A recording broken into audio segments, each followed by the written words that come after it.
So why are there so many Christian denominations? To understand why there are so many Christian denominations, it's important to distinguish between Christian denominations and non-Christian groups. Denominations like Presbyterians and Lutherans are branches within Christianity. However, groups like Mormons and Jehovah's Witnesses, which deny the key aspects of Christian faith, are considered cults.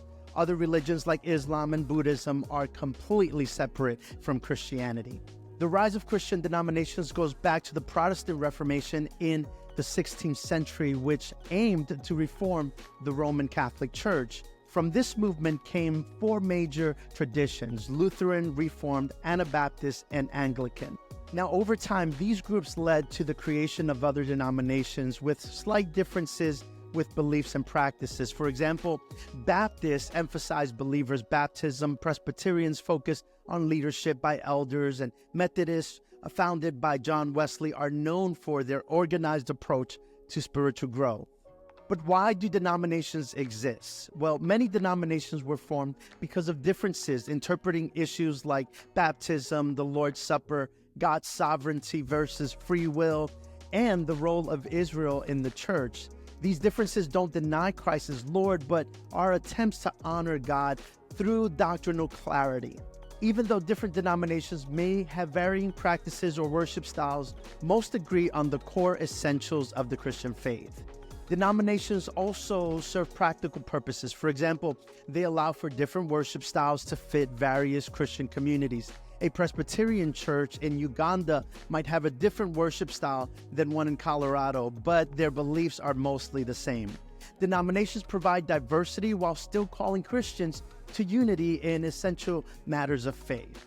Now for the downside of denominations. Despite their benefits, denominations can present challenges. The Bible doesn't require denominations. In fact, it calls for unity. History shows that many denominations were born out of conflict and division. Paul addressed this in 1 Corinthians chapter 1, verses 12 through 13.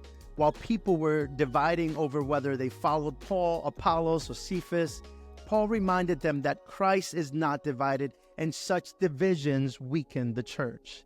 Today, denominations struggle with disagreements on how to interpret Scripture, which can cause division and even harm the church's witness. Some splits have been driven by self-interest or personal agendas, which has led some denominations into apostasy.